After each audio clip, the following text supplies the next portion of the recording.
Question 14. Je pense que cette question, c'est la question que 95% des personnes n'ont pas réussi. Parce que cette question, si tu n'utilises pas des techniques, ça va te prendre un temps fou. Ça pourrait prendre même 20 minutes simplement pour résoudre cette équation. Si tu n'utilises aucune technique, bien sûr. Dans cette vidéo, je vous montre deux différentes manières de pouvoir résoudre ça vraiment très rapidement. D'abord, pourquoi est-ce que je dis que ça va prendre beaucoup de temps? Parce que si je n'utilise aucune technique, c'est que premièrement, je vais dire que ici, je peux réécrire ça sous la forme de moins 1 plus 2 divisé par 2 moins x au carré. Ensuite, la personne va penser à factoriser ce qui est au dénominateur ici, c'est-à-dire il aura moins 1 plus 2 divisé par racine carrée de 2 moins x facteur de racine carrée de 2 plus x. Il va utiliser la technique des fractions partielles, c'est-à-dire diviser ça en 2.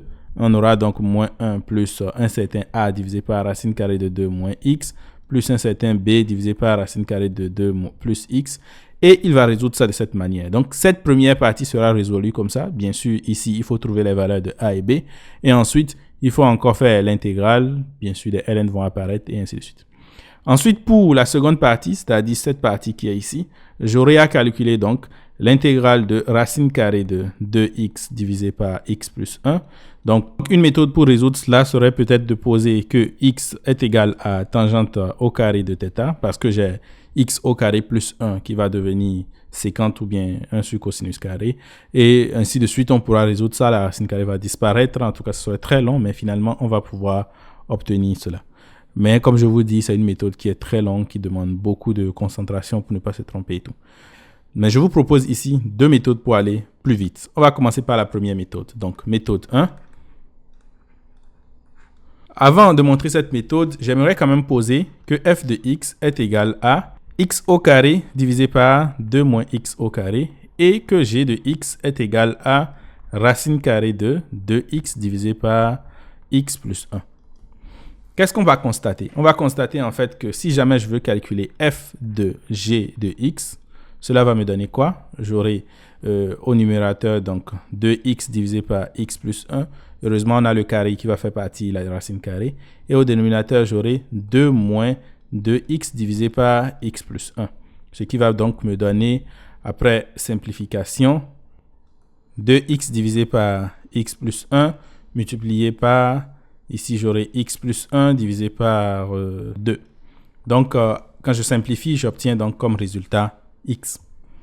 Intéressant ça, n'est-ce pas? Et ensuite, lorsque je calcule g de f de x, qu'est-ce que cela va me donner? J'ai toujours la racine carrée qui est là, mais c'est pas grave, elle est juste dehors.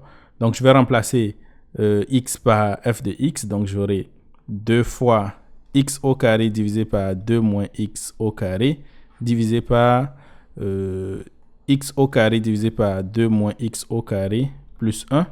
Ce qui va donc me donner racine carrée de 2x au carré divisé par 2 moins x au carré. Le tout, je divise ensuite par, lorsque je simplifie, ceci, ça me donne x au carré plus 2, donc 2 divisé par 2 moins x au carré. Ici, je peux simplifier les 2 divisé par 2 moins x au carré, ce qui va me donner donc racine carrée de x au carré. Et puisque je suis entre 0 et 1, il ne faut pas oublier ça, nous sommes en train de calculer une intégrale entre 0 et 1. Donc, cela me permet de dire que cette valeur sera égale simplement à la valeur absolue de x, qui est bien sûr x. Donc, finalement, je viens de montrer que f de g de x est égal à x et g de f de x est égal à x. Ça veut dire quoi? Ça veut dire simplement que f et g sont réciproques. Donc, ça veut dire que f est égal à g moins 1 ou g est égal à f moins 1. Intéressant. Donc, finalement, ce que je veux calculer, c'est quoi? L'intégrale de f de x plus f moins 1 de x dx. C'est ce qu'on nous demande de calculer. Donc, pour faire ça, je vais commencer par faire une petite remarque. Si je veux calculer, par exemple, l'intégrale de f moins 1 de y dy, et que je décide de faire un changement de variable. Donc, on va poser par exemple que y est égal à f de x. Qu'est-ce que cela veut dire? Cela veut dire simplement que dy est égal à f' de x dx Et lorsque je vais remplacer tout ceci ici, je vais dire que mon intégrale là est égale à l'intégrale de f moins 1 de f de x multiplié par dy qui donne donc f' de x dx. Et puisque f moins 1 de f de x est égal à x, c'est comme si j'avais l'intégrale de x fois f' de x dx. Et comment est-ce que je peux résoudre cela? Je vais faire en fait une intégration par partie. Donc, je vais dériver x et intégrer f' de x. Donc, je pose u qui est x. J'aurai u' qui va donner donc 1. J'aurai v' qui est f' de x. Et v qui est égal à f de x. Donc, ça veut dire que mon intégrale qui est là est égale à quoi? C'est égal à u fois v, donc x fois f de x, moins l'intégrale de ce que j'ai créé, donc f de x dx.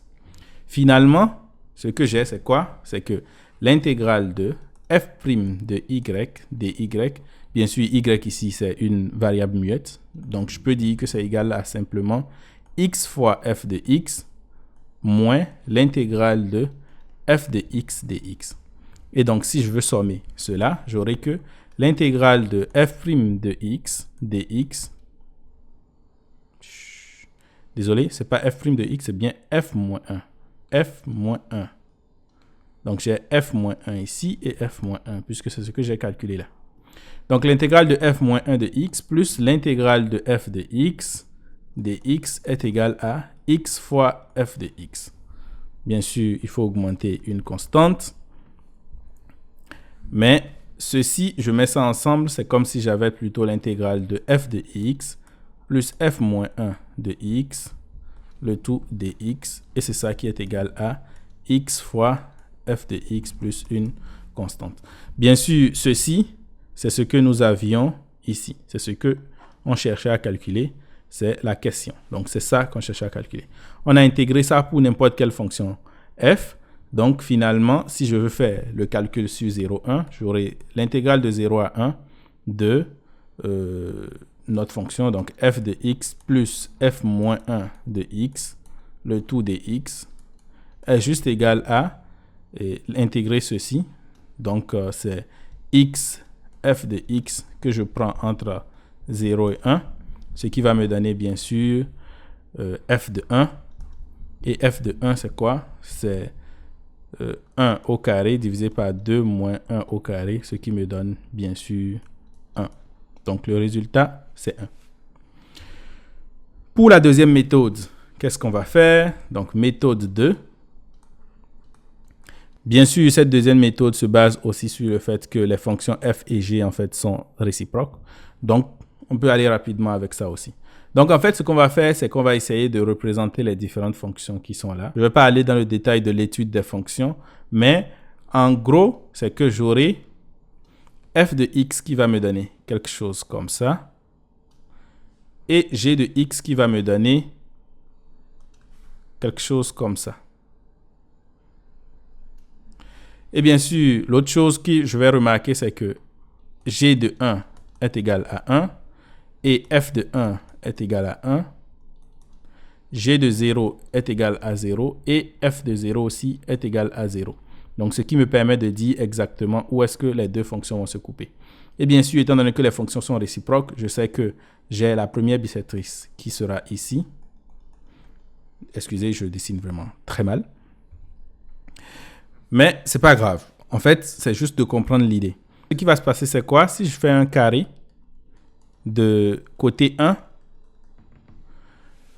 ce qu'on va constater, c'est que ce qui est ici, c'est-à-dire sous la courbe F, c'est cela aussi qui est sous la...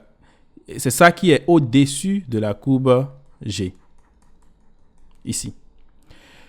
Donc, bien sûr, il faut comprendre exactement qu'est-ce qu'on veut calculer. On veut calculer deux aires. On veut sommer deux aires. La première aire, c'est l'aire qui est sous la courbe F, donc bien sûr celle que je viens de hachurer ici. Et la seconde aire, c'est celle qui est sous la courbe G. Donc, il s'agit en fait de l'aire qui est là.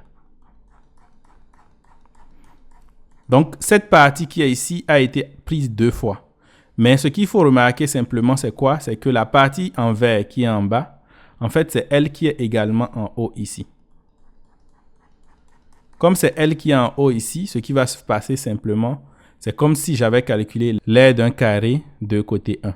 Ce qui veut dire finalement que mon intégrale de f de x plus g de x, dx là, bien sûr entre 0 et 1 ici, sera égal à 1. J'espère que vous avez compris un peu ce que je veux dire. Donc, l'idée en général, c'est que lorsque je représente, je vais constater en fait que ça va remplir toute la surface du carré de côté 1. Et donc, par conséquent, je peux calculer simplement l'aire du carré de côté 1 qui me donne bien sûr côté fois côté qui est égal à 1. Pour la prochaine fois, on va calculer quelque chose de super intéressant. Il faut calculer l'intégrale de 1 plus 2x à la puissance 2022 divisé par x plus x à la puissance 2023. Alors, on se voit demain. Ciao!